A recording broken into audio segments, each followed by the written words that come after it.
My name is Marcus Thompson. I'm 28 years old, and I wear a gold trident on my chest that most people will never earn. For 6 years, I've operated in places that don't exist on maps, with men whose names are classified above your clearance level. I've pulled hostages from concrete bunkers in Syria, cleared enemy compounds in Afghanistan, and spent 72 hours motionless in a sniper hide watching a terrorist cell in Somalia. The Navy calls me Petty Officer First Class Thompson, but to my teammates, I'm Shark. To the enemy, I'm a nightmare they never see coming. Before we jump back in, tell us where you're tuning in from, and if this story touches you, make sure you're subscribed, because tomorrow, I've saved something extra special for you. But to my father, Staff Sergeant Daniel Thompson, 82nd Airborne, retired, I was just a worthless grunt who couldn't cut it in a real man's army. At least, that's what he thought until last Saturday at the American Legion Post 247 in Cedar Falls, Iowa, when Commander James Rodriguez walked into that smoky room full of Army veterans and said 5 words that changed everything between us forever. I need Shark in the building. The silence that followed wasn't just quiet. It was the sound of 20 years of disappointment finally meeting the truth. Growing up in Cedar Falls, Iowa, our house sat on 12 acres of cornfield and regret. The Thompson family farm had been in our blood for 3 generations, but the military had been in our souls for just as long. My grandfather fought in Korea, my father served 2 tours in Iraq with the 82nd Airborne, and everyone just assumed I'd follow the same path. Army strong, they called it. Army or nothing. My father, Dan Thompson, was the kind of man who ironed his civilian clothes with military corners and expected the same precision from a 10-year-old boy trying to make his bed. He wasn't cruel, not in ways that leave visible marks, but he had this way of looking at you when you disappointed him like you'd personally dishonored the flag hanging in our living room. His approval came in sharp nods and grunt acknowledgments, never words. His disappointment came in long silences that could stretch for days. I was 8 when my mother Linda died in a car accident on Highway 218 during an ice storm. After that, the house became quieter, colder, more regimented. Dad threw himself into work at the John Deere plant and spent his evenings at the VFW with his Army buddies, leaving me to figure out childhood on my own. Master Sergeant Kevin Walsh, Sergeant First Class Tony Martinez, and retired Colonel Mike Harrison became his surrogate family, and their war stories became his evening entertainment. Every Friday night, they'd gather in our garage, drinking Budweiser and reliving their glory days in Baghdad and Fallujah. I'd sit on the old workbench, pretending to organize Dad's tools while listening to their tales of courage under fire, brotherhood forged in combat, and the unbreakable bond of soldiers who'd bled together. They spoke of the Army like other men spoke of religion, with reverence and absolute certainty that it was the only path to becoming a real man. Boy's got good size on him, Colonel Harrison would say, looking me over like I was livestock. He'll make a fine paratrooper someday. Dad would nod approvingly. Kid's got Thompson blood. We don't quit, and we don't take the easy road. The easy road. That phrase followed me through childhood like a shadow. Any time I showed interest in anything that wasn't directly related to farming or fighting, Dad would shake his head and mutter about easy roads and soft choices. When I joined the swim team in middle school, he called it playing in puddles. When I excelled at mathematics and my teacher suggested advanced placement classes, he said book learning wouldn't help me carry a wounded soldier off a battlefield. But it was the ocean that called to me, even though the nearest substantial body of water was the Mississippi River, 2 hours east. I'd found a documentary about Navy SEALs at the public library when I was 12, hidden among the dusty VHS tapes that no one ever checked out. I watched it 3 times that afternoon, mesmerized by the underwater demolition, the precision shooting, the impossible physical standards, and the quiet professionalism of men who seemed to move through water like they were born to it. That night at dinner, I made the mistake of mentioning what I'd learned. Dad, did you know Navy SEALs can hold their breath for over 4 minutes underwater? And they have to swim 2 miles in the ocean wearing boots and... Navy, he interrupted, setting down his fork with deliberate precision. You're talking about the Navy. I nodded enthusiastically, not yet understanding the landmine I'd stepped on. His face darkened. Son, let me explain something to you about the Navy. They're taxi drivers. They drop off real soldiers, then sail away to wait in safety, while men like me do the actual fighting. Navy SEALs are just Marines who got lost and ended up on the wrong bus. Master Sergeant Walsh, who'd stopped by for dinner, laughed from across the table. Dan's right, kid. Navy's for boys who can't handle real combat. You want to serve your country, you join the Army. Everything else is just playing dress-up. I didn't argue. I'd learned early that arguing with Dad was like trying to redirect a freight train with your bare hands.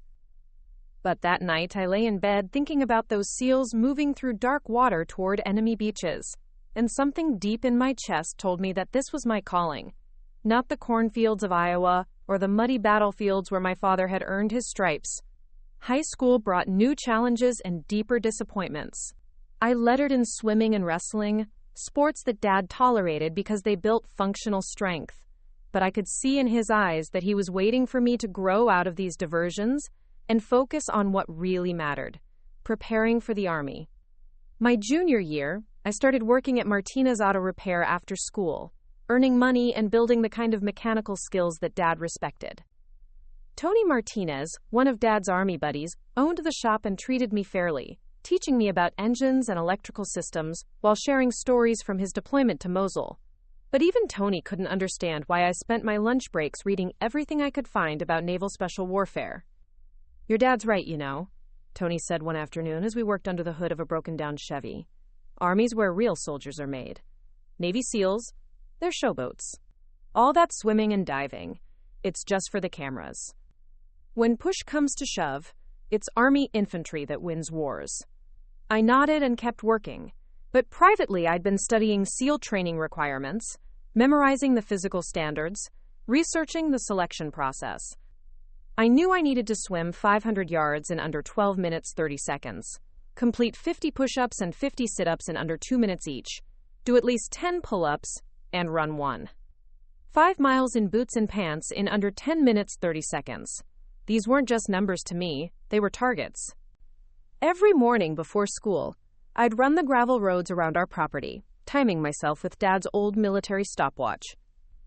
Every evening after work, I'd drive to the community center pool and swim laps until the lifeguards kicked me out. I did push-ups and sit-ups in my bedroom, pull-ups on the barn rafters, and taught myself to hold my breath underwater until my lungs burned and my vision started to tunnel.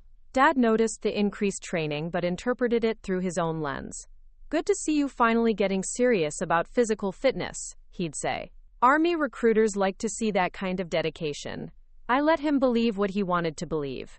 It was easier than explaining that every mile I ran, every lap I swam, every push-up I cranked out, was preparing me for a path he'd never understand or approve of. Senior year brought the inevitable conversation about my future. Dad had already spoken with the Army recruiter, Sergeant First Class Rodriguez, who'd visited our house twice to discuss my options. The plan, as Dad saw it, was simple. Graduate high school, enlist in the Army, complete infantry training, join the 82nd Airborne like he had, and carry on the Thompson family tradition of honorable service. Rodriguez says you've got good test scores, Dad said over dinner one evening in March. Smart enough for military intelligence if you want it, but I told him you'd probably prefer combat arms. Thompson men fight, we don't sit behind computers. I pushed food around my plate, knowing this moment had been coming for months. Dad, I've been thinking about other options. His fork stopped halfway to his mouth. Other options? Maybe the Navy. I've been reading about their programs, and I think... No. The word came out flat, final, like a door slamming shut. We've talked about this. Navy's not for our family. But Dad, what if I could qualify for something special? Something that would really make a difference? He set down his fork and looked at me with that expression I'd seen countless times. The one that said I'd disappointed him in ways he couldn't even articulate. Son, there's nothing special about avoiding real combat. You want to make a difference? You pick up a rifle and close with the enemy. Face to face, the way soldiers have been doing for thousands of years. All this Navy SEAL nonsense you've been reading about, it's Hollywood garbage. Real warriors don't need flippers and scuba tanks. That night, I made a decision that would define everything that came after. I would enlist in the Navy immediately after graduation, with or without his blessing. I would volunteer for SEAL training. and I would prove that his definition of strength and courage was too narrow to contain what I was capable of becoming. The argument that followed my announcement was the worst fight we'd ever had. Dad called me ungrateful, said I was betraying family tradition for some childhood fantasy about underwater commandos. He accused me of choosing the easy path, of wanting glory without sacrifice, of being too soft for real military service. "You'll wash out in the first week," he said, his voice cold with certainty. "And when you do, don't come crawling back here expecting sympathy. Real soldiers don't quit, but dreamers quit all the time." Master Sergeant Walsh, Sergeant Martinez, and Colonel Harrison all weighed in during their Friday night gatherings, their voices carrying through the thin walls of our farmhouse as they discussed my foolish decision to waste my potential on Navy theatrics. I heard Walsh say I'd probably end up swabbing decks on some destroyer, never seeing real action. Martinez predicted I'd develop into another puddle pirate, who thought wearing a uniform made him a warrior. Harrison was the cruelest, suggesting that I lacked the mental toughness for real military service and was choosing the Navy because it would be easier than living up to the Thompson family legacy. Preparing and narrating this story took us a lot of time, so if you are enjoying it, subscribe to our channel. It means a lot to us. Now back to the story. Graduation day came and went without celebration. Dad attended the ceremony but didn't congratulate me, didn't take pictures, didn't acknowledge my academic achievements or athletic awards. That evening, while my classmates partied at the lake, I sat in my room packing a single duffel bag with everything I owned that mattered. A few changes of clothes, my mother's wedding ring that Dad had given me before I left for the Navy, and a notebook where I'd recorded every SEAL training requirement, every piece of advice I'd found online, every goal I'd set for myself. 2 days later, I stood in the bus station in Cedar Rapids, waiting for the Greyhound that would take me to Des Moines, then to Chicago, then finally to Great Lakes Naval Station for basic training. Dad had driven me to the station in his pickup truck, but we'd barely spoken during the 30-minute ride. As the bus pulled up, he finally turned to me. "You sure about this, son?" For a moment, I thought he might be softening, might be offering me one last chance to earn his approval by changing my mind. But when I looked in his eyes, I saw something different. Not hope, but resignation. He'd already written me off as a failure. "I'm sure, Dad." He nodded once, then surprised me by reaching into his shirt pocket and pulling out a small envelope. "Your mother would have wanted you to have this." Inside was a photograph of my mother in her wedding dress, smiling, and on the back, in her handwriting, "Follow your heart, and it will lead you home." I boarded that bus carrying more than just my belongings. I carried 20 years of disappointment, a father's low expectations, and a burning need to prove that strength came in forms he'd never imagined. As Cedar Falls disappeared behind me through the bus window, I made a promise to myself that I would return home one day wearing the gold trident of a Navy SEAL, and when I did, no one would ever call me a worthless grunt again. Basic training at Great Lakes was exactly what I'd expected. 8 weeks of controlled chaos, designed to break down civilians and rebuild them as sailors. For me, it was just the first step on a much longer journey. While my fellow recruits complained about the physical demands, I was secretly grateful that Navy PT standards were actually lower than what I'd been preparing for. The running, swimming, and calisthenics that challenged others felt like a warm-up compared to the training regimen I'd put myself through in Iowa. More importantly, basic training was where I first met other sailors who shared my ambitions. During our rare moments of free time, a small group of us would gather to discuss our ultimate goals. There was Ryan Carter from Oregon, who'd been a collegiate swimmer, Jake Morrison from Texas, whose brother was a Marine recon, and David Kim from California, who'd spent 2 years as a lifeguard before enlisting.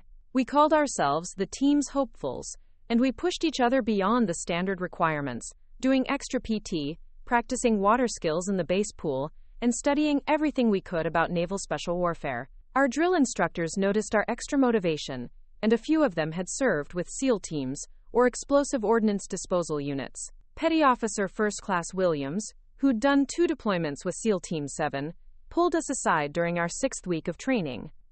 "You boys serious about trying for the teams?" he asked.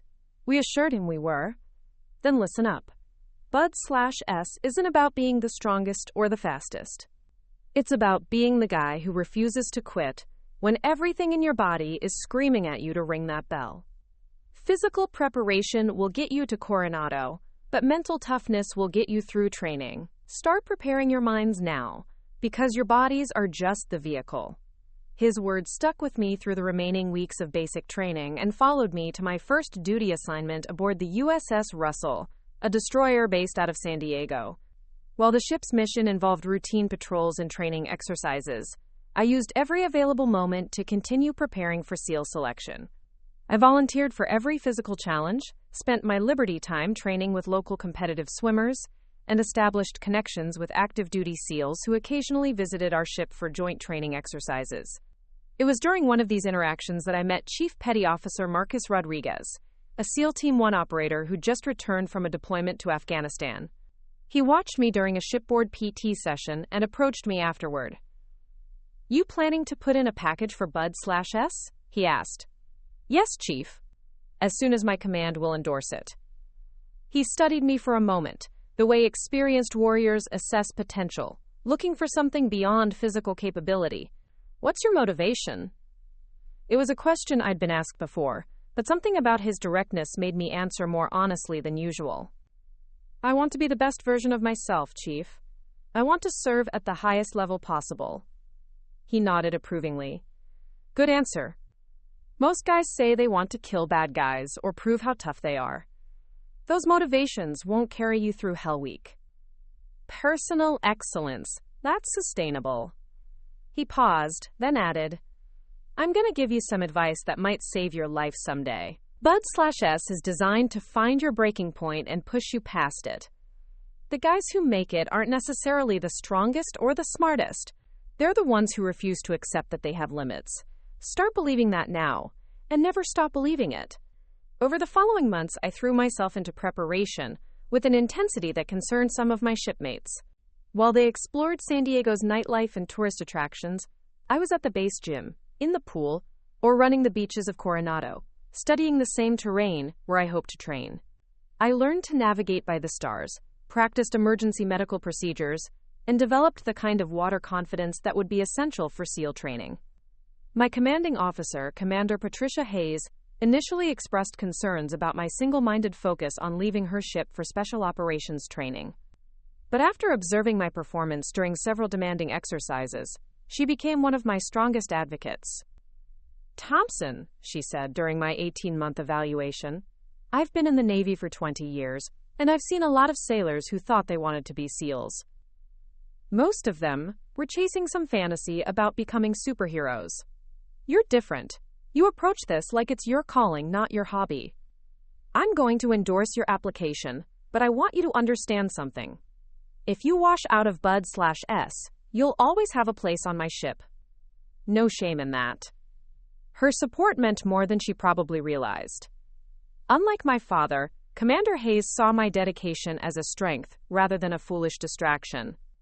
When my Bud/S application was finally approved, she shook my hand and told me she expected to see me wearing a Trident when I returned to the fleet. The night before I left for basic underwater demolition/SEAL training, I called home for the first time in over a year. Dad answered on the third ring, his voice guarded when he realized it was me. "Marcus, how are you, son?" "I'm good, Dad.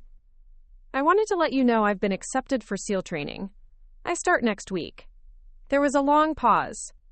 I could hear the television in the background, probably the evening news that he watched religiously. "SEAL training," he repeated, and I couldn't tell if his tone carried disappointment or resignation. "You still chasing that dream?" "It's not a dream anymore, Dad. It's happening." Another pause. "Well, I hope you know what you're doing." That was it. No encouragement. No expression of pride that his son had been selected for one of the military's most elite programs. Just doubt wrapped in concern, the same response he'd given to every significant decision I'd made since childhood. "I'll call you when I graduate," I said. "If you graduate," he replied, and then the line went dead. I sat in my barracks room that night, holding my mother's photograph and thinking about the journey that had brought me to this moment. Tomorrow I would begin the most challenging training program in the American military, and I would do it carrying not just my own dreams, but the weight of proving wrong every person who'd ever believed I wasn't strong enough, dedicated enough, or tough enough, to earn the gold trident of a Navy SEAL. Outside my window, the Pacific Ocean stretched endlessly toward the horizon, dark and mysterious in the moonlight. Somewhere out there, past the breaking waves and beyond the visible darkness, was the future I'd been preparing for my entire life. I fell asleep that night with the sound of surf in my ears, and the absolute certainty that I would either graduate from Bud/S as a SEAL or die trying. There would be no middle ground, no acceptable failure, no coming home to Iowa as anything less than what I'd promised myself I would become. The kid who'd been called a worthless grunt was about to become something his father could never understand, and the transformation would begin with a single step onto the sand dunes of Coronado at 0500 the next morning.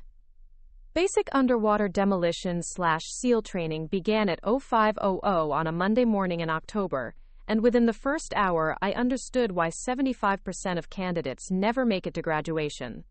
The instructors didn't waste time with inspirational speeches or team-building exercises. They immediately began the systematic process of finding our breaking points, pushing us beyond what we thought was possible, then pushing us further still.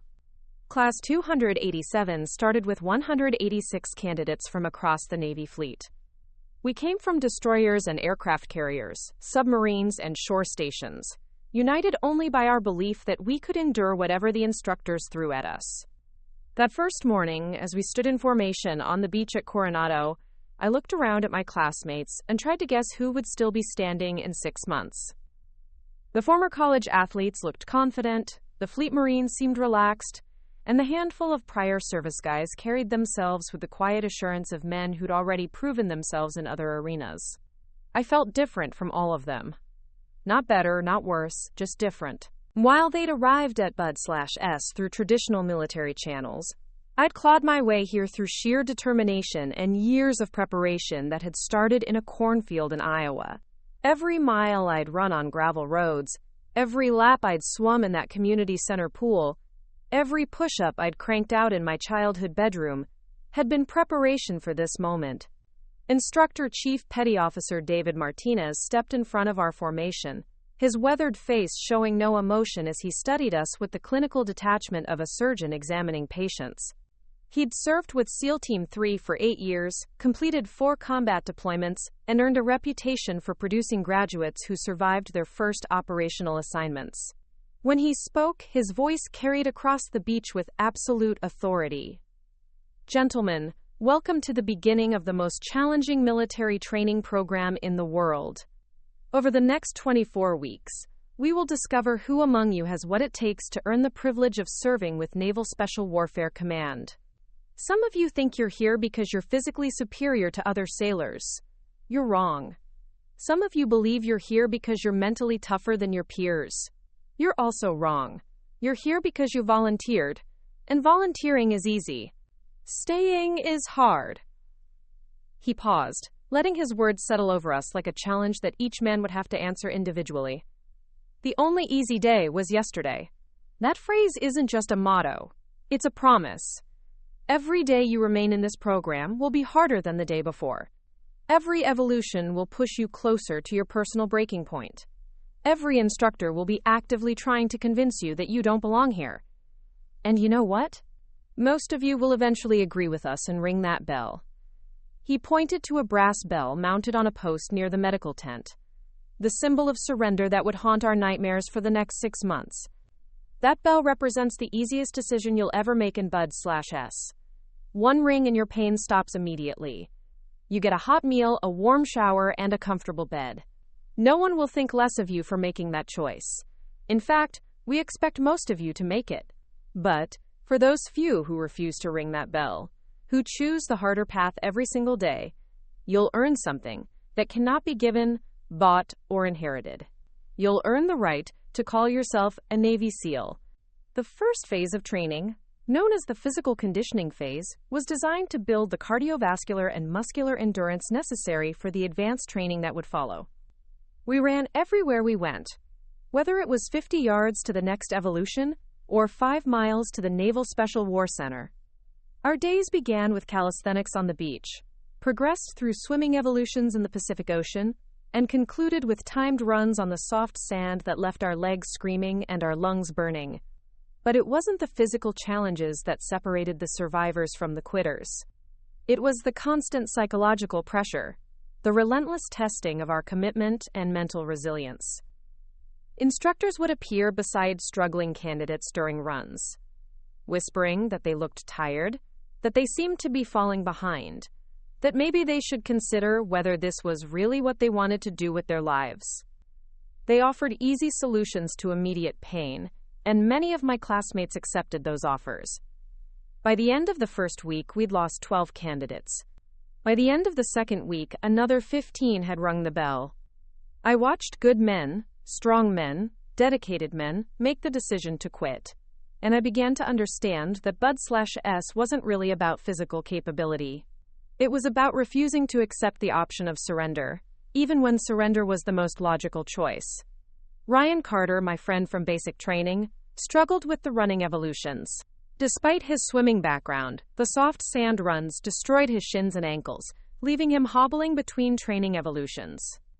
During our third week, he pulled me aside after evening chow. "Marcus, I don't think I can make it," he said, his voice heavy with defeat. "My legs are destroyed, and we haven't even hit Hell Week yet. Maybe I should DOR now, before I get hurt worse." DOR meant drop on request, the formal process of voluntarily withdrawing from training. It was different from ringing the bell, more dignified perhaps, but the result was the same. "Ryan, you've been preparing for this for 2 years. You can't quit now." He shook his head. "Easy for you say. You're not the one who can barely walk after every run." I looked at my friend, this man who'd shared my dreams of becoming a SEAL, and I realized that wanting something wasn't enough.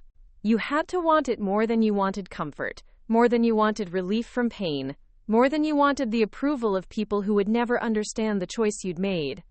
"You're right," I said. "It is easy for me to say. But tomorrow morning, when they line us up for PT, you'll have to decide for yourself whether the pain is worth it. All I can tell you is that I'd rather crawl across the finish line than walk away standing up." Ryan nodded, but I could see in his eyes that he'd already made his decision. The next morning, his bunk was empty, and his gear was gone. He'd DO-read during the night, choosing medical discharge over the possibility of injury. I never saw him again. As the weeks progressed, our class continued to shrink. The pool evolutions eliminated candidates who couldn't master the complex underwater skills required for combat diving. The obstacle course claimed others who lacked the upper body strength or coordination to navigate the challenging apparatus. The timed runs on soft sand broke men who'd been distance runners in their previous lives but couldn't adapt to the unique demands of beach training. But it was during the fourth week that I faced my own crisis, the moment when everything I'd worked for nearly slipped away. We were conducting a night navigation exercise, swimming in full gear from the shore to a series of predetermined points marked by underwater lights. The water was cold, the current was strong, and visibility was nearly zero. Each candidate had to complete the course individually, relying on compass heading and distance estimation to find each checkpoint. I was making good progress toward the third checkpoint when my fins caught a piece of underwater debris, probably an old fishing net or abandoned tackle. In my attempt to free myself, I became more entangled, and my breathing apparatus shifted, causing water to flood my mask. Standard procedure called for surfacing immediately and signaling for instructor assistance, but I knew that any candidate who required rescue during a solo evolution would face additional scrutiny and possible dismissal from the program. Instead, I forced myself to remain calm, cleared my mask underwater, and methodically worked to free my fins from the entanglement. The process took nearly 10 minutes, time I couldn't afford to lose if I wanted to complete the evolution within the required time frame.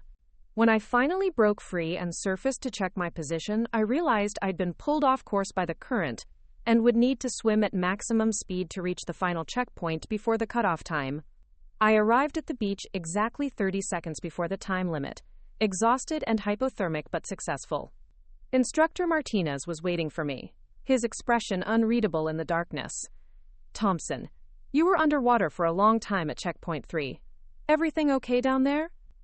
I could have told him about the entanglement, used it as an excuse for my marginal performance.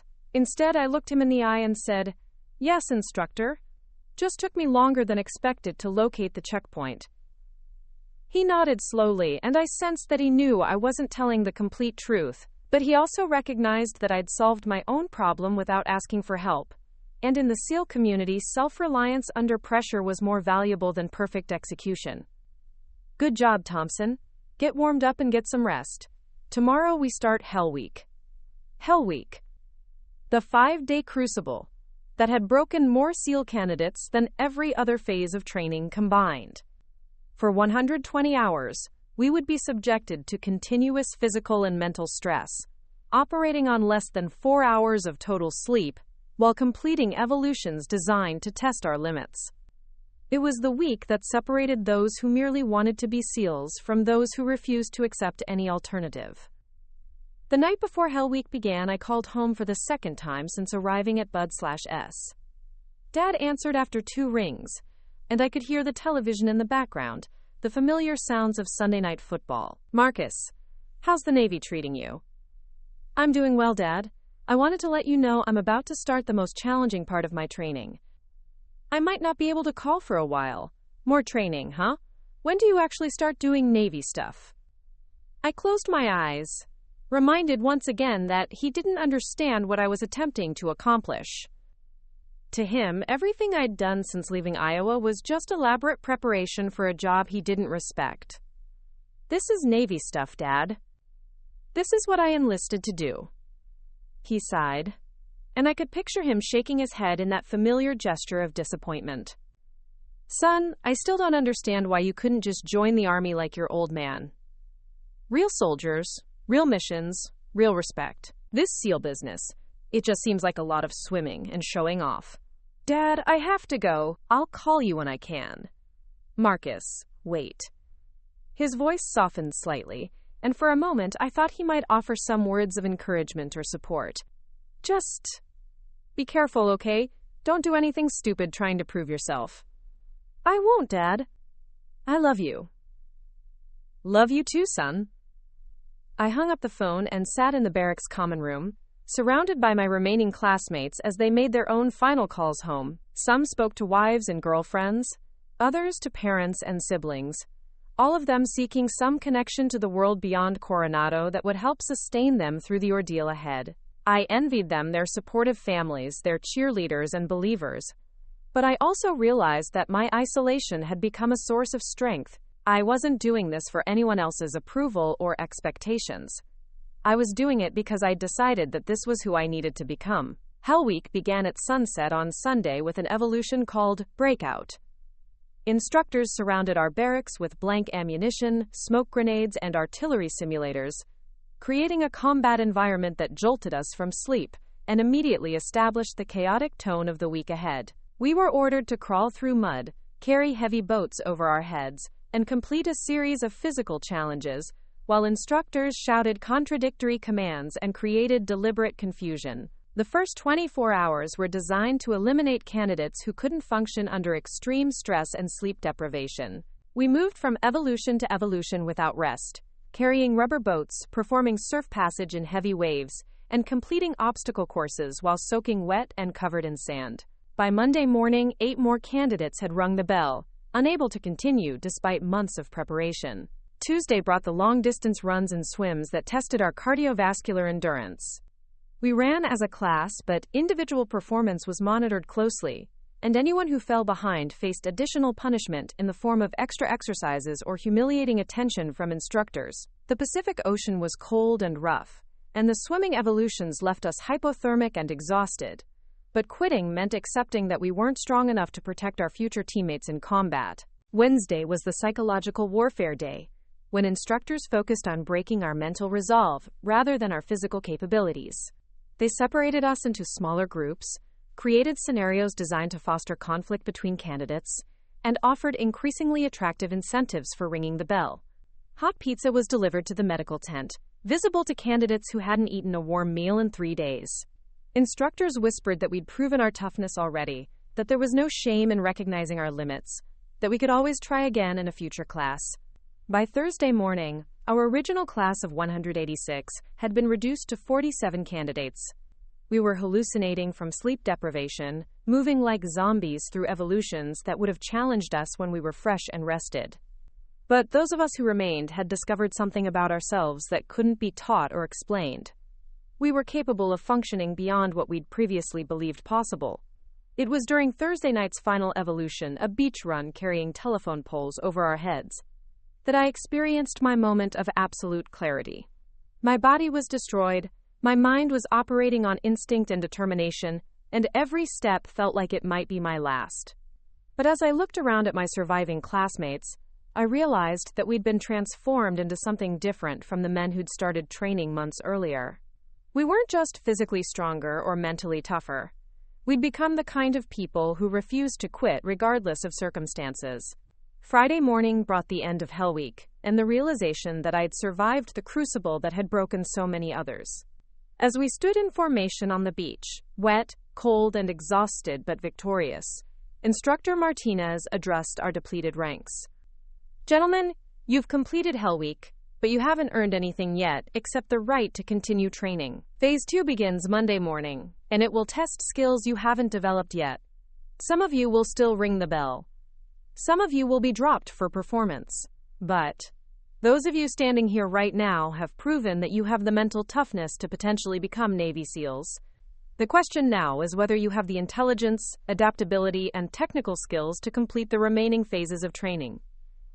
That weekend, I called home again to share the news that I'd survived Hell Week. Dad answered quickly, as if he'd been waiting by the phone. Marcus, how are you, son? We heard on the news that your class was doing Hell Week this week.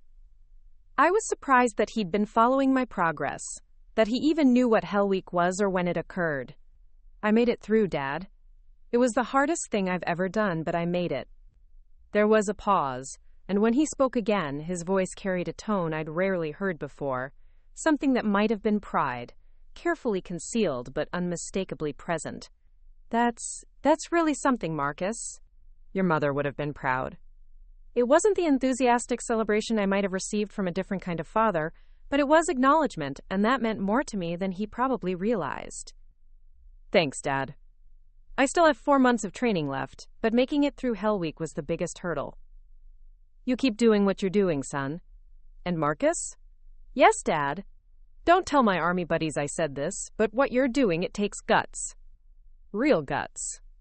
I smiled, standing outside the Bud/S compound, with the Pacific Ocean stretching endlessly before me. For the first time in my life, my father had acknowledged that my chosen path required courage, and while he still didn't understand or approve of my decision to join the Navy, he was beginning to recognize that becoming a SEAL wasn't the easy road he'd always claimed it was. Phase 2 of Bud/S training focused on diving and underwater demolitions, skills that would be essential for maritime special operations.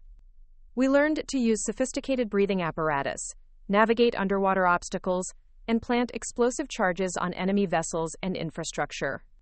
The training was technically demanding and physically dangerous, requiring absolute precision and complete trust in our equipment and teammates.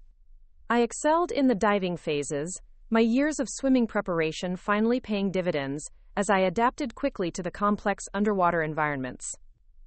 While other candidates struggled with equipment malfunctions or navigation challenges, I found myself comfortable in the alien world beneath the surface, able to think clearly and act decisively even when breathing compressed air through a mechanical system that could fail at any moment. But it was during the land warfare phase, Phase 3, that I truly discovered my calling within the SEAL community. We learned advanced weapons handling, small unit tactics, reconnaissance techniques, and the art of moving undetected through hostile territory. Unlike the previous phases, which had been primarily about surviving training, this phase was about mastering the skills we'd actually use in combat. The instructors were different too, less focused on breaking us down and more interested in building us up into capable operators. They were active duty SEALs who'd recently returned from deployments, and they shared their experiences with a seriousness that made it clear we were no longer candidates, but future teammates, who might someday save their lives, or have our lives saved by them. Chief Petty Officer Rodriguez, who'd been my mentor aboard the USS Russell, appeared as a guest instructor during our final field exercise. He didn't acknowledge our previous relationship publicly, but after the exercise concluded, he approached me privately. "Thompson, you've come a long way since that conversation on the Russell. Your instructors tell me you're one of the top performers in your class." "Thank you, Chief. I've tried to apply everything you taught me about mental toughness and personal excellence." He nodded approvingly. "That's good, but now I want to teach you something else. Being a SEAL isn't just about what you can do individually. It's about making everyone around you better. The best operators I've served with weren't necessarily the strongest or the smartest, but they were the ones who elevated their entire team. Start thinking about how you can contribute to something bigger than yourself." His words resonated with me throughout the remaining weeks of training. I began looking for opportunities to help struggling classmates, sharing techniques that worked for me and offering encouragement when others faced their own moments of doubt. It wasn't altruism, it was enlightened self-interest. In combat, I would depend on these men as much as they depended on me, and every small improvement in their capabilities increased our collective chances of survival. Graduation day arrived on a perfect California morning, with clear skies and calm seas providing an ideal backdrop for the ceremony that would transform us from candidates into Navy SEALs. Of the 186 men who'd started training with Class 287, only 23 remained to receive their Tridents. We stood in formation on the beach where we'd begun our journey 6 months earlier, no longer the uncertain volunteers who'd answered the initial call, but mature operators ready to serve with Naval Special Warfare Command. The ceremony itself was simple and dignified, reflecting the SEAL community's preference for substance over pageantry. We were addressed by the commanding officer of Naval Special Warfare Center, who reminded us that earning the Trident was not an end, but a beginning. The first step in a career that would demand continuous growth and adaptation. When my name was called, I stepped forward to receive the gold Trident that I'd dreamed of earning since I was 12 years old watching that documentary in the Cedar Falls Public Library. The pin was heavier than I'd expected, dense with the weight of tradition and the expectations that came with wearing it. As it was pinned to my uniform, I thought about the journey that had brought me to this moment. The years of preparation, the months of training, and the gradual transformation from a farm kid with impossible dreams into a Navy SEAL ready for whatever challenges lay ahead. After the ceremony, as families and friends congratulated the new graduates, I stood alone near the water's edge, holding my phone and debating whether to call home. I wanted to share this moment with my father, to hear his voice acknowledge what I'd accomplished, but I also feared his response. What if he still couldn't understand or appreciate what becoming a SEAL meant? What if his congratulations felt hollow or forced? Finally, I dialed the number and waited as it rang. Thompson residence. "Dad, it's Marcus. I graduated today. I'm officially a Navy SEAL." The silence that followed lasted so long that I wondered if the call had been dropped. Then, in a voice thick with emotion I'd never heard from him before, he said, "Son, I don't know what to say. I'm proud of you. Your mother would have been proud too." "Thanks, Dad. That means everything to me." "Marcus, I want you to know something. I've been reading about what you boys do, what SEALs actually do in combat. I was wrong about the Navy, wrong about your training, wrong about a lot of things.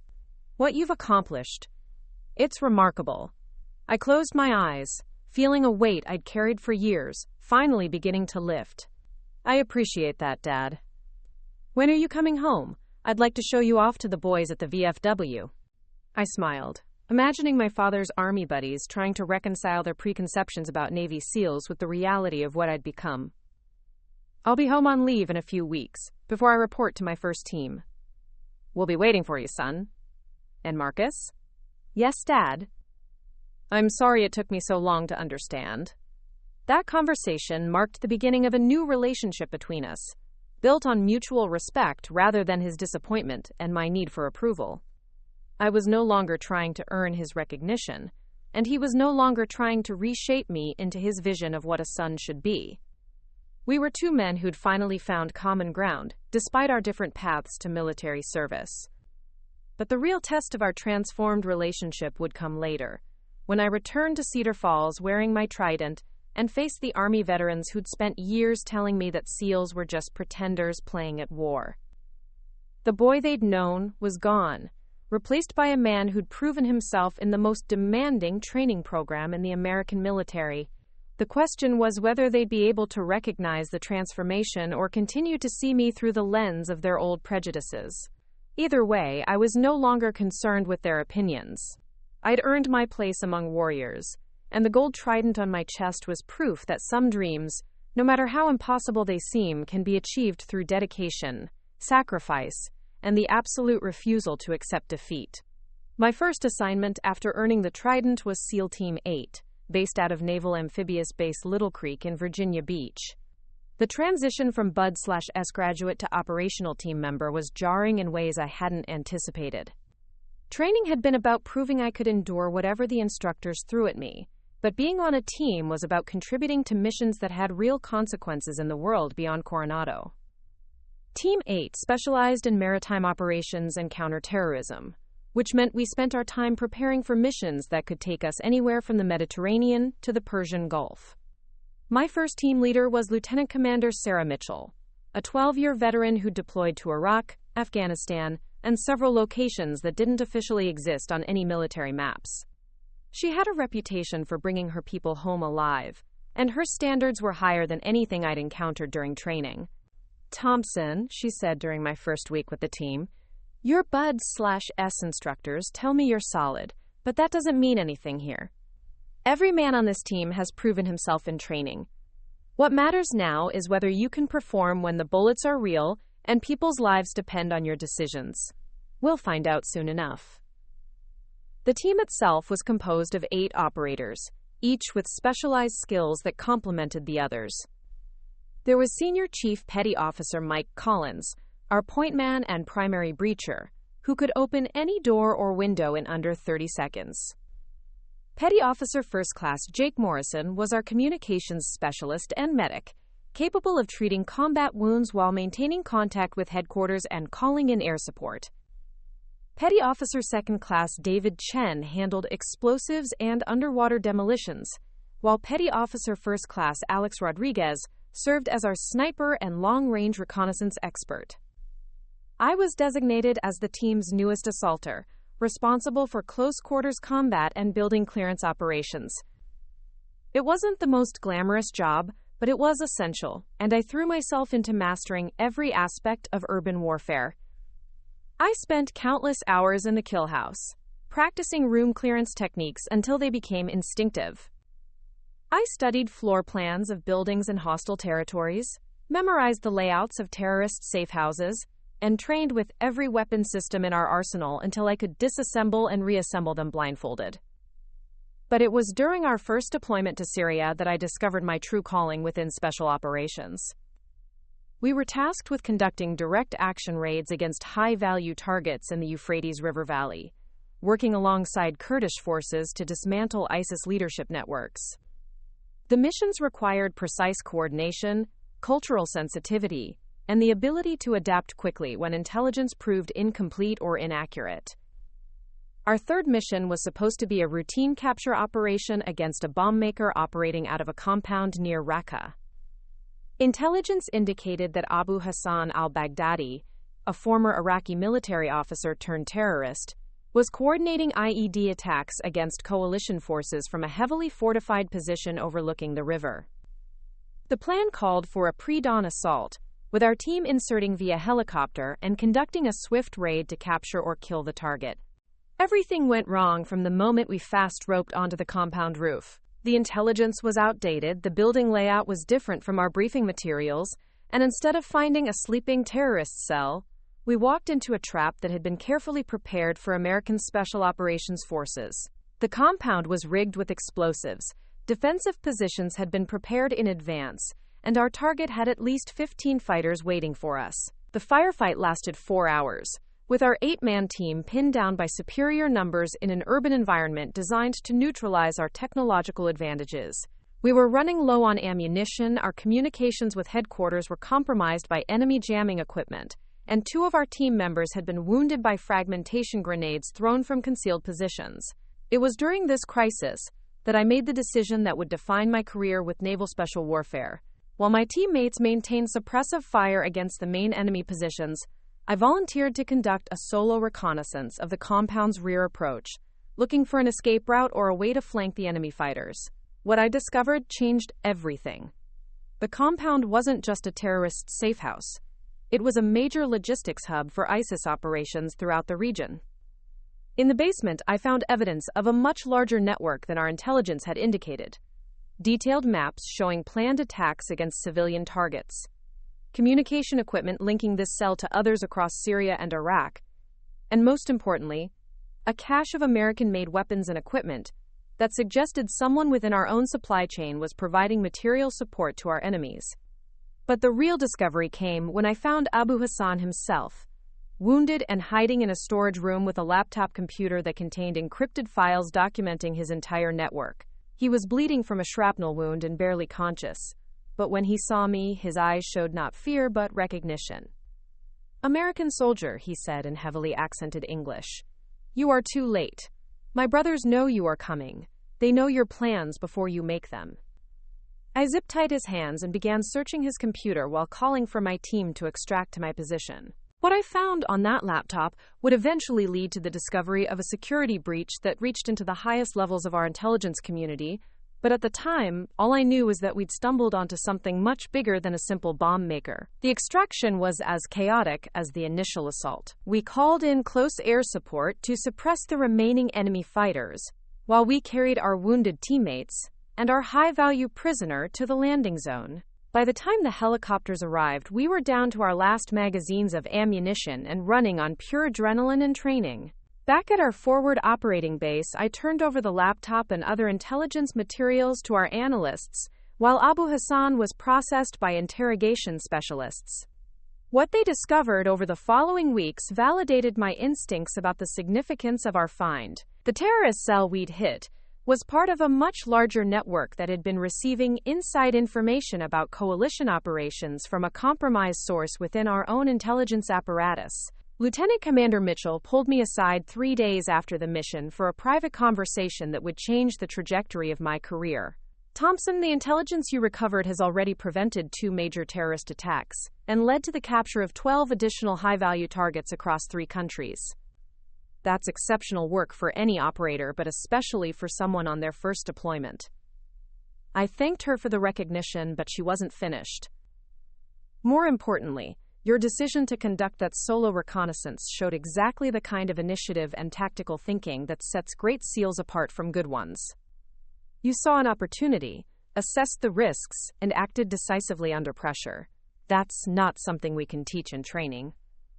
She paused, studying my face with the same intensity she'd shown during my first week with the team. "I'm recommending you for advanced training when we get back to Little Creek. There's a program for operators who show exceptional potential for independent operations, and I think you'd be perfect for it." The program she was referring to was known informally as Singleton Training, designed to prepare SEALs for missions that required them to operate alone or with minimal support in hostile territories. It was the kind of assignment that could make or break a career, offering incredible opportunities for professional growth while exposing operators to risks that team-based missions couldn't match. Over the remaining months of our deployment, I participated in 17 more missions, ranging from hostage rescue operations to intelligence gathering raids. Each mission reinforced my confidence in my abilities while teaching me new lessons about the complexities of modern warfare. I learned to work with local allies who had their own agendas, to navigate the political sensitivities of operating in sovereign nations, and to make split-second decisions that could have strategic implications far beyond the immediate tactical situation. But it was the relationships I formed with my teammates that truly educated me about what it meant to be a SEAL. These men trusted me with their lives, and I trusted them with mine. We shared experiences that civilians could never understand, faced dangers that bound us together more tightly than family, and developed the kind of professional competence that could only come from repeated exposure to life-or-death situations. Senior Chief Collins became my mentor in close-quarters combat, teaching me advanced techniques for room clearance and building assault. Jake Morrison shared his medical knowledge, ensuring that I could treat combat wounds and keep wounded teammates alive until we could reach proper medical facilities.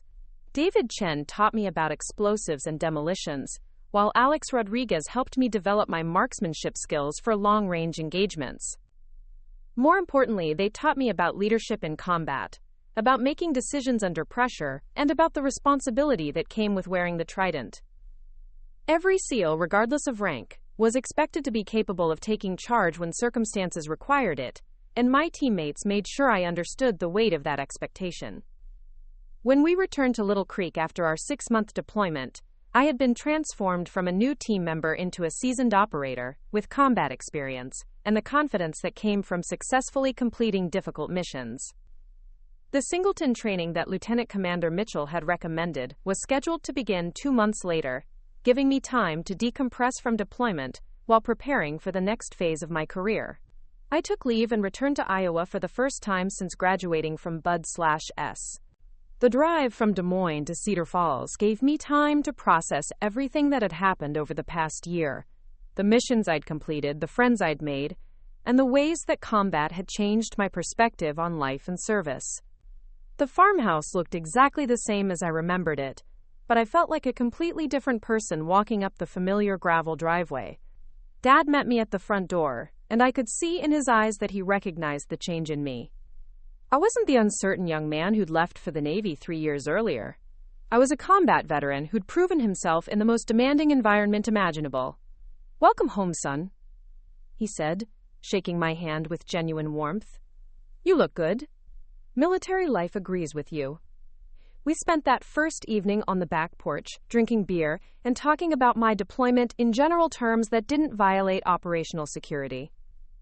I couldn't tell him about specific missions or targets, but I could share my impressions of the Middle East, the professionalism of my teammates, and the satisfaction that came from making a real difference in the fight against terrorism. "Marcus," he said as the sun was setting over the cornfields, "I want you to know that I was wrong about the Navy, wrong about SEALs, wrong about the path you chose.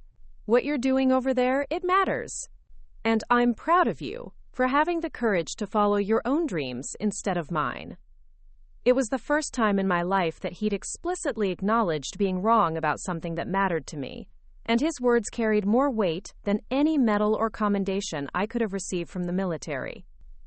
The next day, he took me to the VFW hall to meet with his old Army buddies, the same men who'd spent years telling him that Navy SEALs were just pretenders playing at war. Master Sergeant Walsh, Sergeant Martinez, and Colonel Harrison were all there, and their attitudes toward me had clearly shifted since my last visit home. "Marcus," Colonel Harrison said, standing to shake my hand, "your father tells us you've been deployed to Syria. That's serious business over there." I nodded, accepting the handshake. "Yes, sir. It was an honor to serve alongside our coalition partners in the fight against ISIS." Walsh leaned forward in his chair, his expression more respectful than I'd ever seen from him. "Son, I want to apologize for some of the things I said about SEALs when you were younger. I didn't understand what you boys actually do in combat. A friend of mine, retired Army Special Forces, worked with some of your teammates in Afghanistan. He set me straight about what kind of warriors you really are." The conversation that followed was completely different from the dismissive interactions I'd experienced during my childhood. These men, all combat veterans themselves, recognized something in me that hadn't been there before. They asked intelligent questions about my training and deployment, shared their own war stories with a new sense of camaraderie, and treated me as an equal, rather than a disappointing son who'd chosen the wrong branch of service. But the most significant moment came when Martinez pulled me aside as the evening was ending. "Marcus, I don't know if your dad ever told you this, but we've been following your career pretty closely. When you graduated from Bud/S, we looked up what that training actually involved. When you deployed to Syria, we researched what SEALs do in combat. We know now that what you've accomplished, it's exceptional." He paused, looking slightly embarrassed by his next words. "We also know that we gave you a hard time when you were younger, made you feel like you were taking an easy path by not joining the Army. We were wrong, and we owe you an apology." I thanked him for his honesty, but I also realized that their approval no longer mattered to me the way it once had. I'd found my own identity, my own sense of purpose, and my own definition of what it meant to be a warrior. Their recognition was gratifying, but it wasn't necessary for my sense of self-worth. The remainder of my leave passed quietly, with long conversations with Dad about military service, visits to old friends who were amazed by the transformation they saw in me, and peaceful hours spent walking the same fields where I'd trained as a teenager. It was exactly the kind of restoration I needed before beginning the next phase of my career. Singleton training began immediately after I returned to Little Creek, and it was unlike anything I'd experienced in my military career. Instead of operating as part of a team, I was taught to function independently in hostile environments, relying solely on my own skills and judgment to complete complex missions. The training covered advanced surveillance techniques, urban infiltration methods, emergency medical procedures, and communication protocols for operators working without backup. But the most challenging aspect of Singleton training was psychological. Working alone meant accepting complete responsibility for mission success or failure, with no teammates to rely on when things went wrong. It required a level of mental toughness and self-confidence that went beyond anything I'd developed during Bud/S or my first deployment. The final exercise of Singleton training was a month-long survival and evasion course conducted in the mountains of North Carolina. I was given a complex mission requiring me to infiltrate a mock enemy facility, gather intelligence, and exfiltrate without being detected by opposing forces played by other military units. The exercise was designed to test everything I'd learned about independent operations, while pushing me to my physical and mental limits.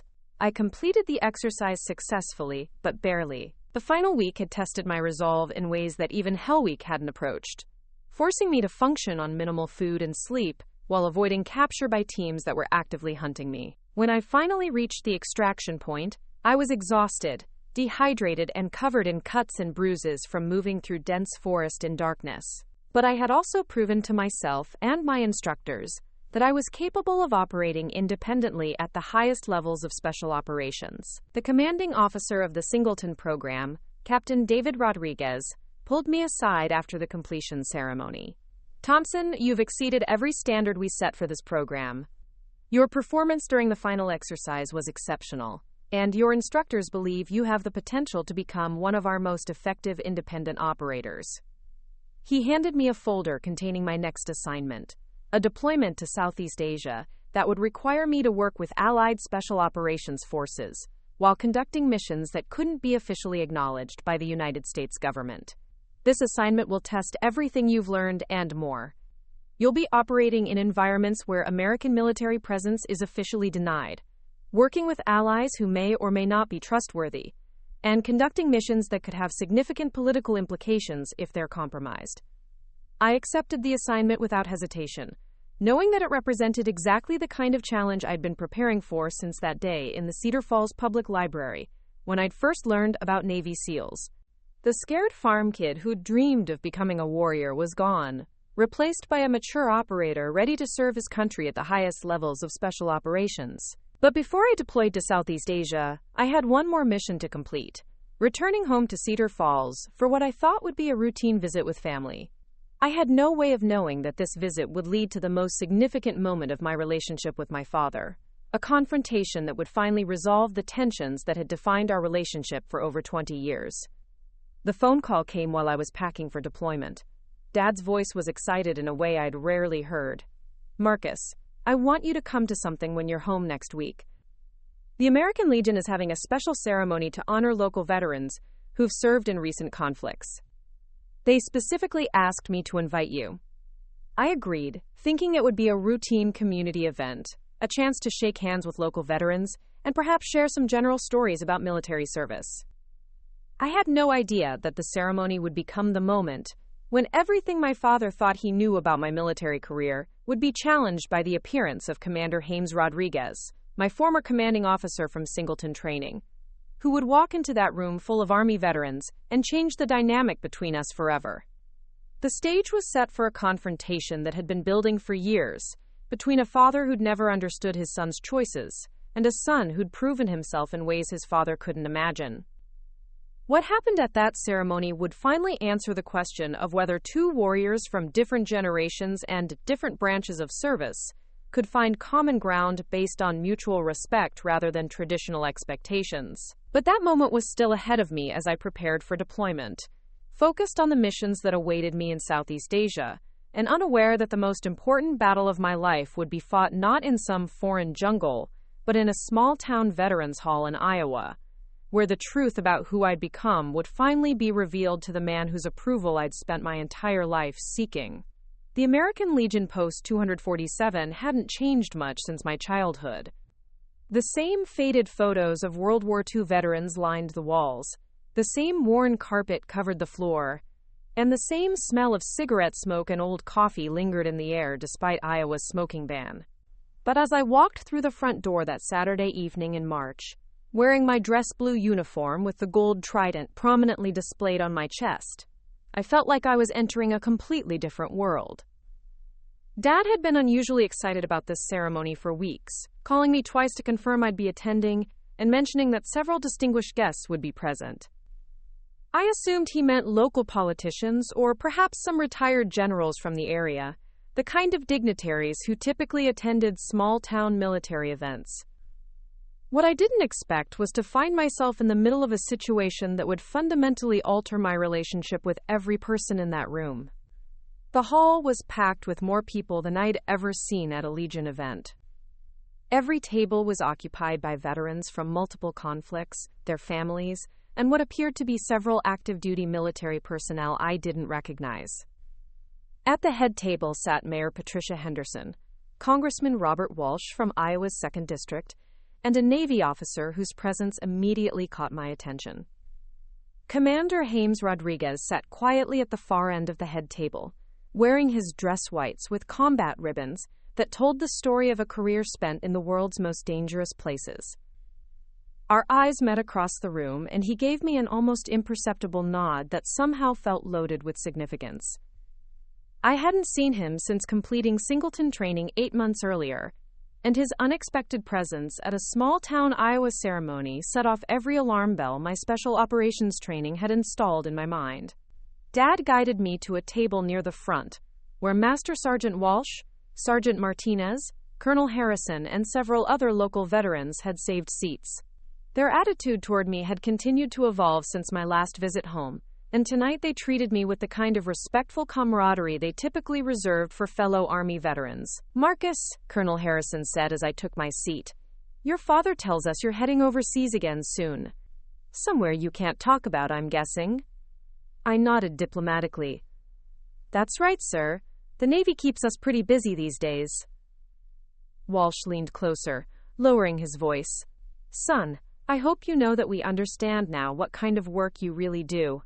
That business about SEALs being pretenders, that was ignorant talk from men who should have known better." Before I could respond, Mayor Henderson approached the podium and called for attention.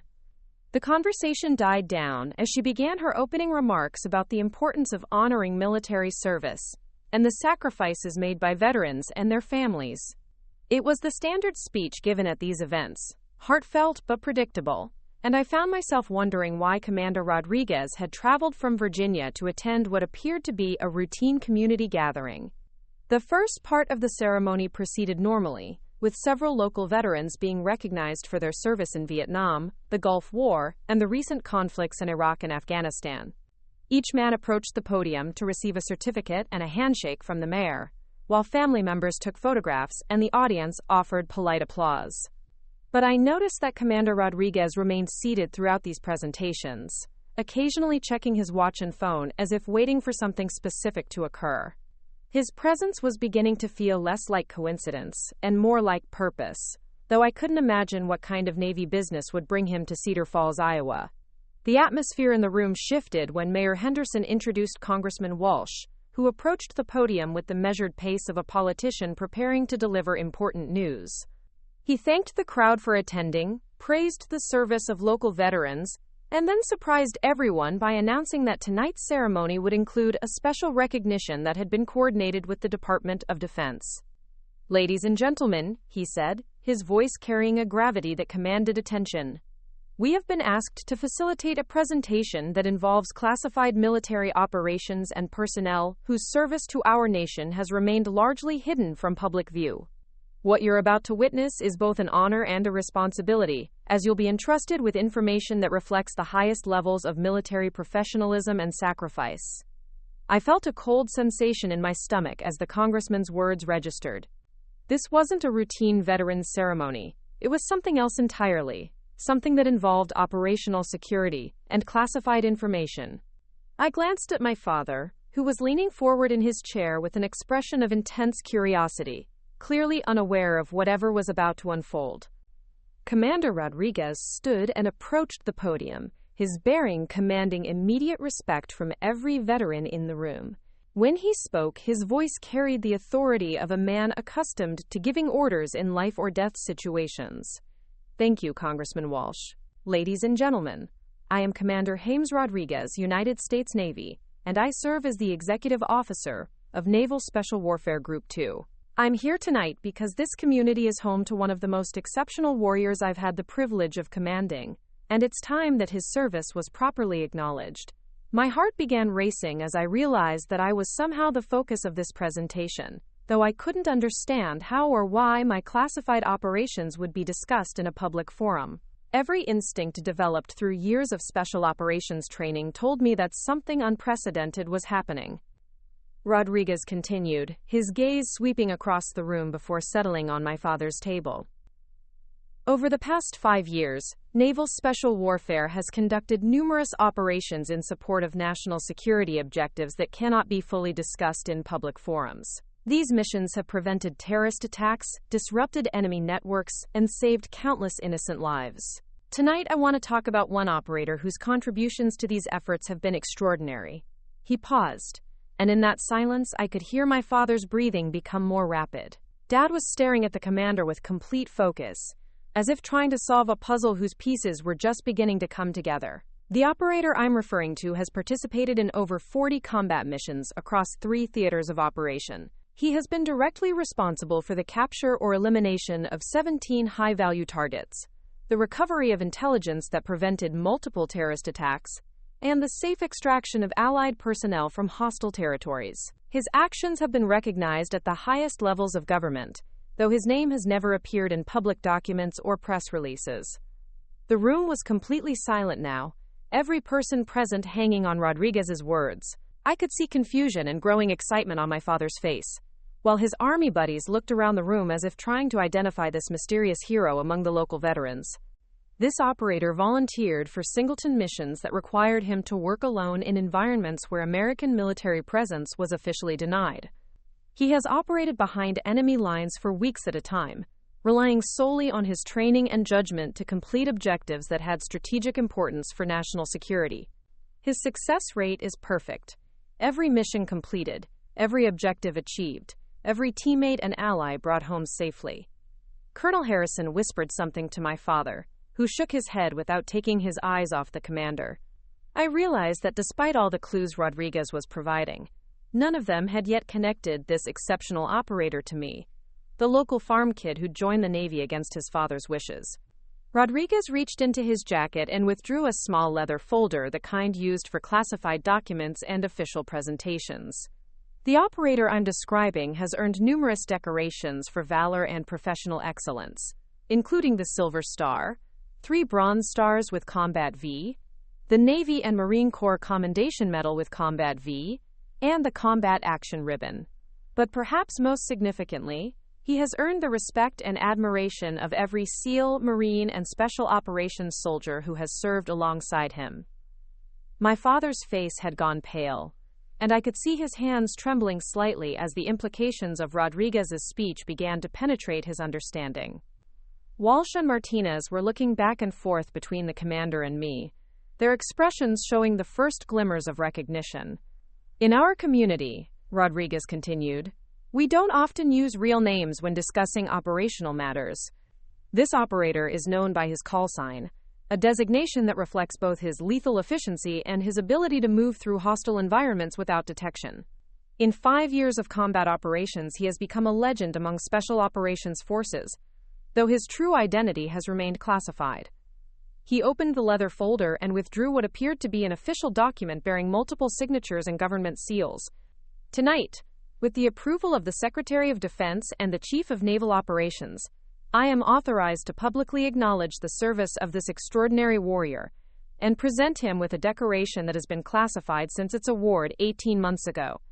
Rodriguez looked directly at me, and I felt the weight of 200 pairs of eyes following his gaze. The moment stretched like a held breath, and I knew that everything was about to change between my father and me, between me and every person in that room who thought they knew who Marcus Thompson really was. "Ladies and gentlemen," Rodriguez said, his voice cutting through the silence like a blade, "I need shark in the building." The words hit the room like a physical force. I heard my father gasp, saw Colonel Harrison's jaw drop, and watched as Walsh and Martinez turned to stare at me with expressions of absolute shock. But I was already moving, rising from my chair with the automatic response of a SEAL who'd been called to action. The walk from my table to the podium felt like it lasted forever, and happened in an instant simultaneously. Every step echoed in the perfect silence that had fallen over the room, and I could feel the weight of revelation settling over the assembled veterans like a heavy blanket. These men, who had spent years dismissing Navy SEALs as pretenders and show-offs, were watching one of their own community members walk forward to claim an identity that shattered every assumption they'd held. When I reached the podium, Rodriguez stepped aside and nodded for me to face the audience. For the first time in my adult life, I stood before my father and his army buddies, not as the disappointing son who'd chosen the wrong branch of service, but as a warrior whose achievements spoke for themselves. I looked out at the crowd and saw my father's face, frozen in an expression that combined shock, pride, and what might have been shame.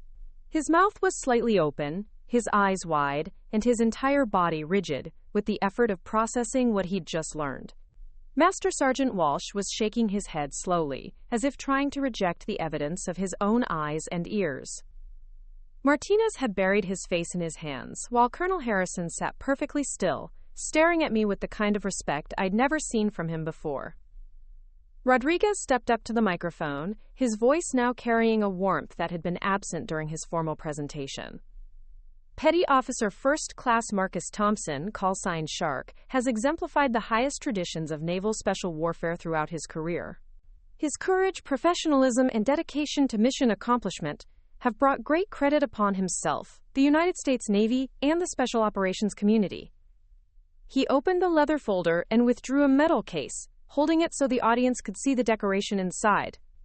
By direction of the President of the United States and with the recommendation of the Secretary of Defense, Petty Officer Thompson is hereby awarded the Defense Superior Service Medal for exceptionally meritorious service in support of combat operations against enemy forces. The medal itself was beautiful, but its significance went far beyond its physical appearance. This was recognition at the highest levels of government for service that my father and his friends had never imagined I was capable of providing.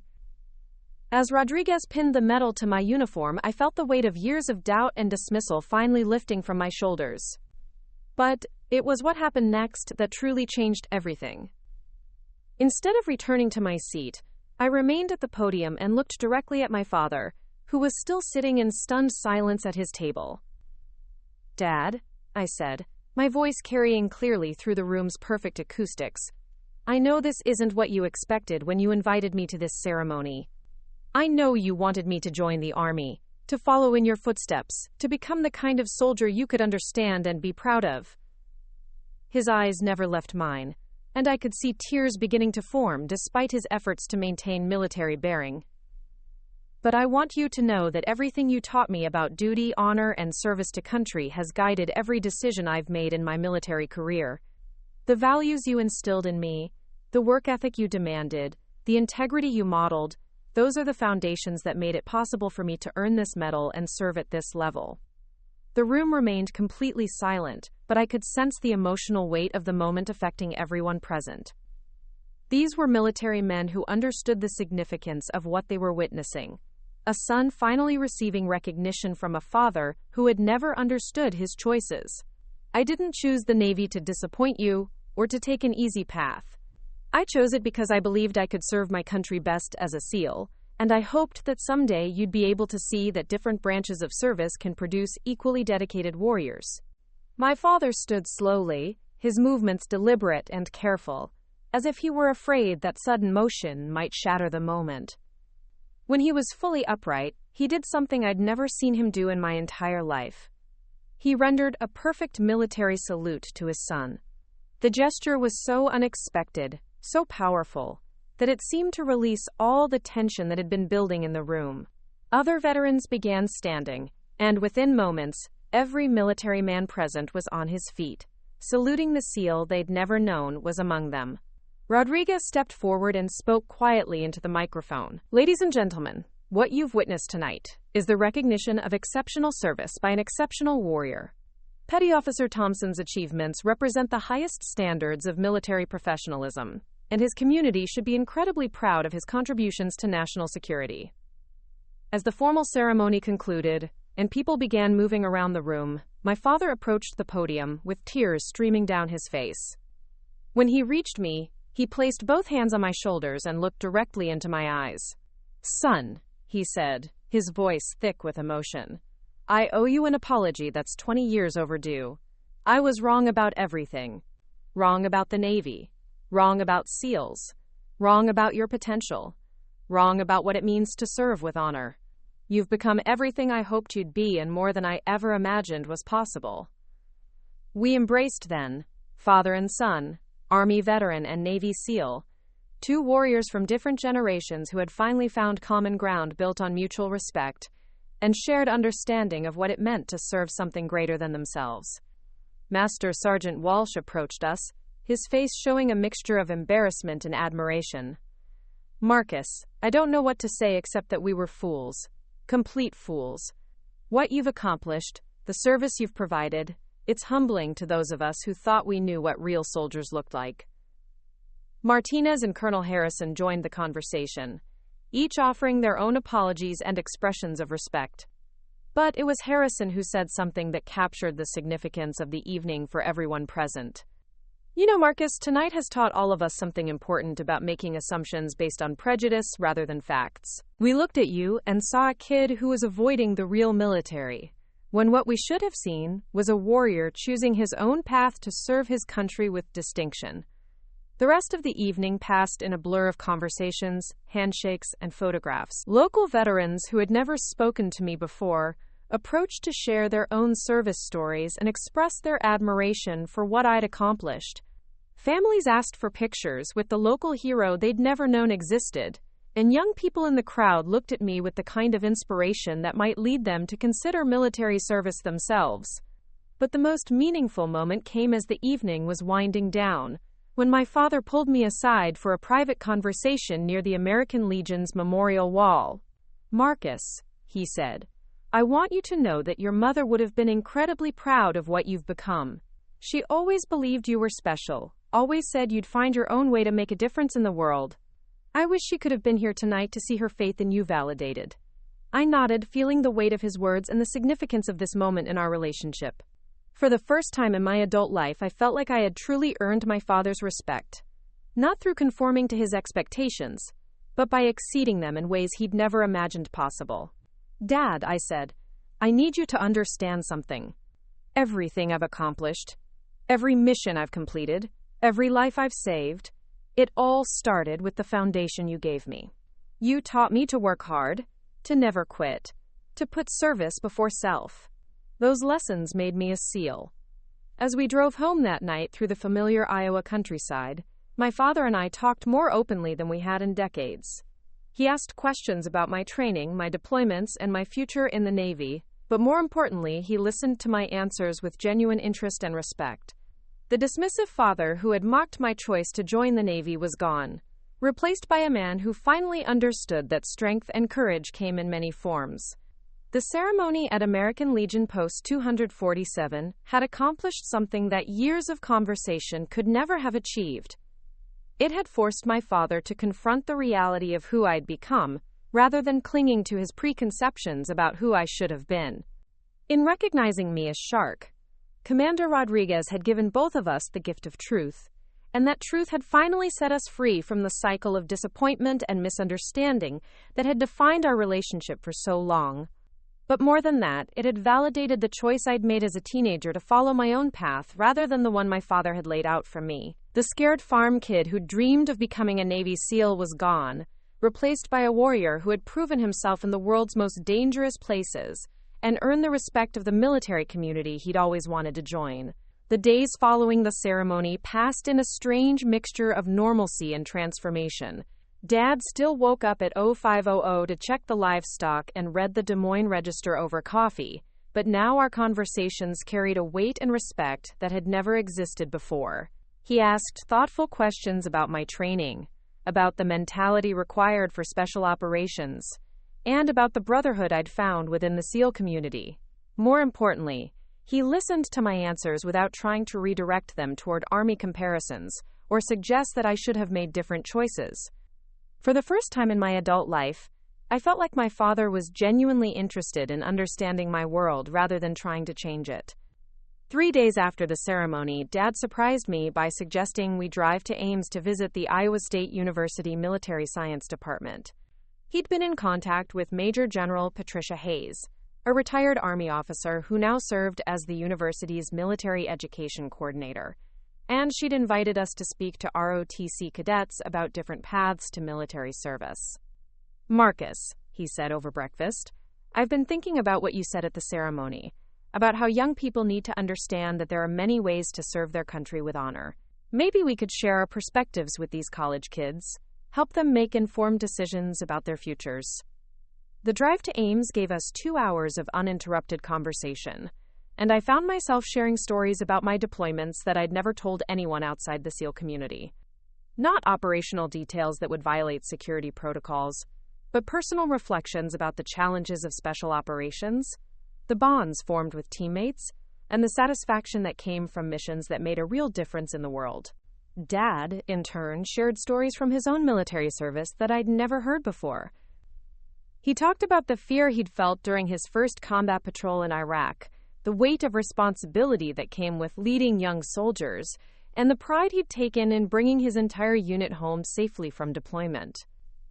For the first time, I understood that his insistence on Army service hadn't been about dismissing other branches, but about wanting me to experience the same sense of purpose and brotherhood that had defined his own military career. "Son," he said as we approached Ames, "I need you to know something. When I used to criticize your choice to join the Navy, it wasn't because I thought less of sailors or Marines. It was because the Army was the only military experience I understood, and I was afraid that if you chose a different path, you might not find what I'd found in my own service." I nodded, finally understanding the fear that had driven his opposition to my Navy career. "Dad, what did you find in the Army?" He was quiet for several minutes, staring out at the Iowa landscape rolling past our windows. "I found out who I really was," he said eventually. "I discovered that I was capable of more than I'd ever imagined, that I could lead men in combat, that I could make life-or-death decisions under pressure, that I could be something more than just a farm kid from Cedar Falls." His words hit me with unexpected force, because they perfectly described my own experience in the SEAL community. Despite our different branches of service, different types of missions, and different eras of military conflict, we'd both found our true selves through the crucible of military service. The presentation at Iowa State went better than either of us had anticipated. The auditorium was packed with ROTC cadets from all service branches, and their questions were intelligent and thoughtful. Dad spoke about leadership in conventional Army units, about the importance of taking care of soldiers, and about the satisfaction that came from serving something greater than personal ambition. When it was my turn, I talked about the selection process for special operations, about the mental toughness required for elite units, and about the unique challenges of missions that couldn't be publicly acknowledged. But I also emphasized that special operations wasn't inherently superior to conventional military service, just different in its requirements and applications. The most meaningful moment came during the question and answer session, when a young woman asked how we'd resolved our different perspectives on military service. Dad answered first. "For years, I made the mistake of thinking that my way was the only right way to serve. I was wrong. What I learned from my son is that courage and dedication can take many forms, and the measure of a warrior isn't which uniform they wear, but how well they serve the mission they've been given." I added, What I learned from my father is that the values that make a good soldier are universal, regardless of branch or specialty. Integrity, selfless service, personal courage, those qualities are the same whether you're leading a platoon in Afghanistan or conducting a solo reconnaissance mission behind enemy lines. After the presentation, several cadets approached us individually to continue the conversation. One young man, who reminded me of myself at that age, pulled me aside with obvious nervousness. "Sir," he said, "I've been thinking about trying for SEAL training, but my family keeps telling me I should choose something safer, something with better career prospects after the military. How did you deal with people who didn't understand your choice?" I looked at this young man, seeing my own younger self in his uncertainty and determination, and I gave him the advice I wished someone had given me at his age. "The only person who has to live with your choices is you," I said. "If you believe you're called to serve at this level, if you're willing to commit everything you have to earning that Trident, then pursue it with everything you've got. But understand that the path is going to be harder than anything you can imagine, and not everyone in your life will understand or support your decision." He nodded seriously, then asked, "Did you ever regret your choice?" I thought about the question for a moment, considering all the hardships I'd endured, all the relationships that had been strained by my career, all the moments when quitting would have been easier than continuing. "Never," I said.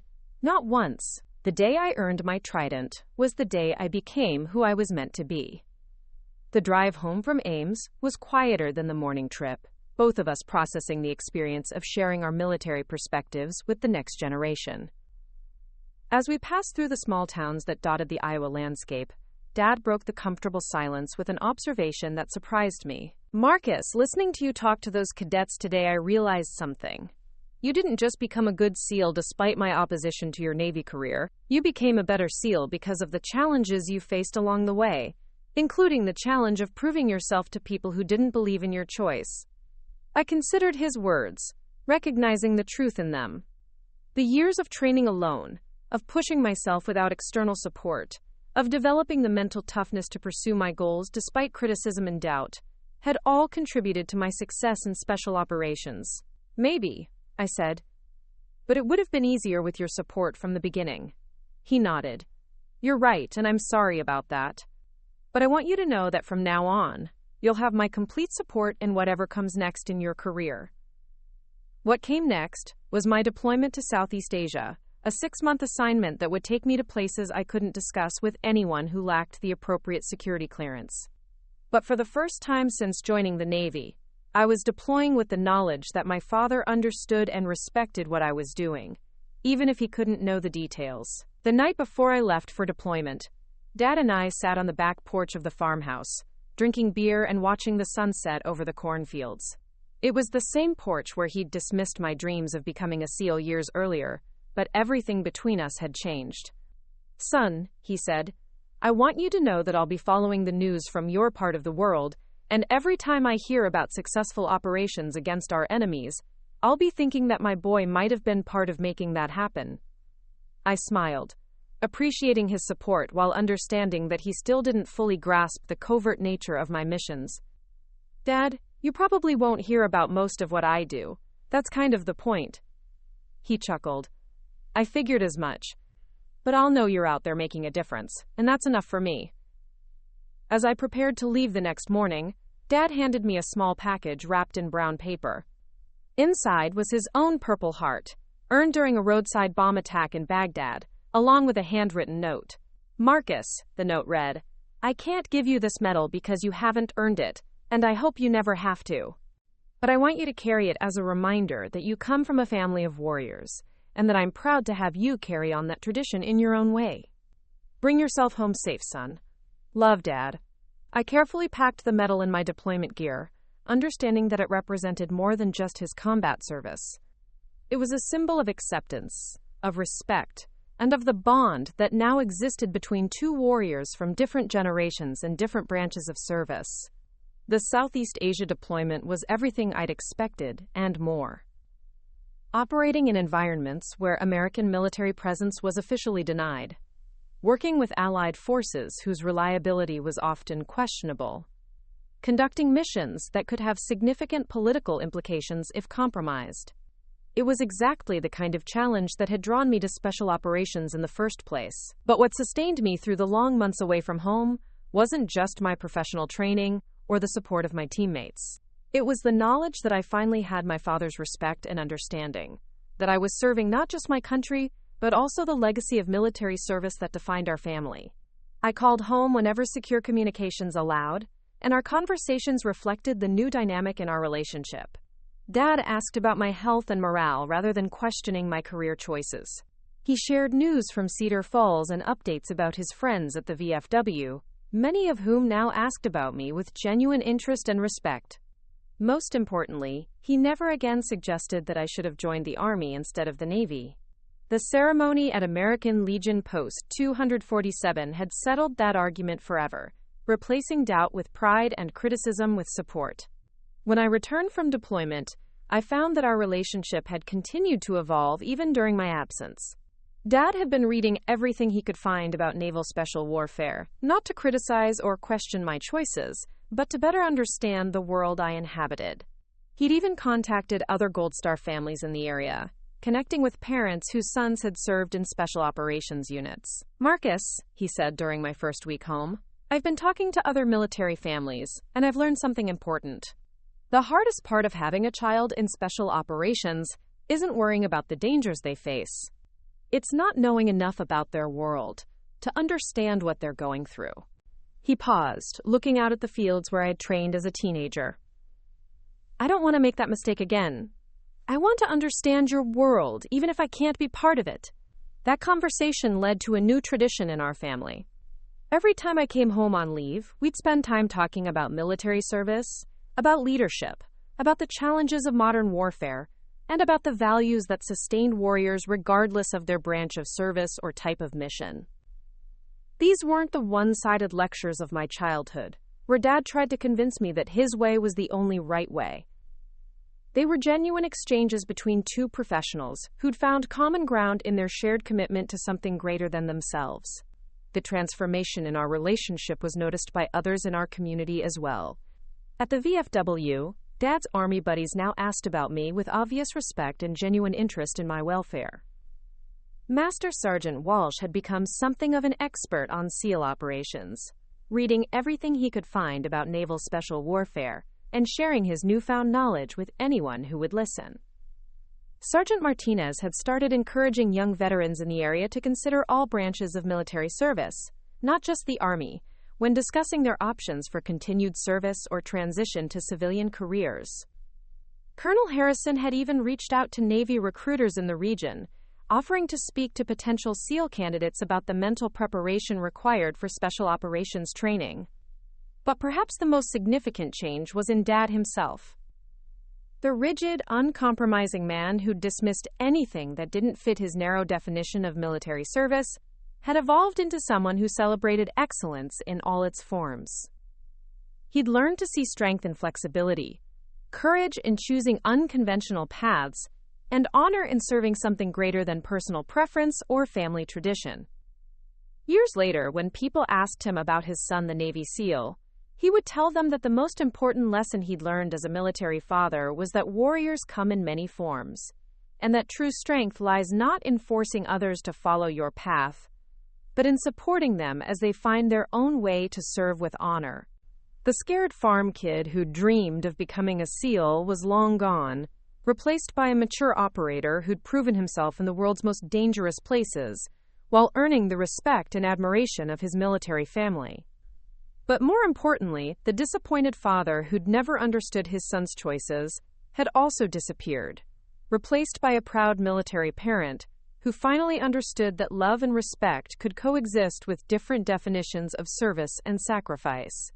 The gold trident on my chest would always represent my achievement in becoming a Navy SEAL, but the relationship I'd built with my father represented something even more valuable: the understanding that true warriors recognize and honor excellence wherever they find it, regardless of the uniform it wears or the flag under which it serves. Up next, you've got two more standout stories right on your screen. If this one hit the mark, you won't want to pass these up. Just click and check them out.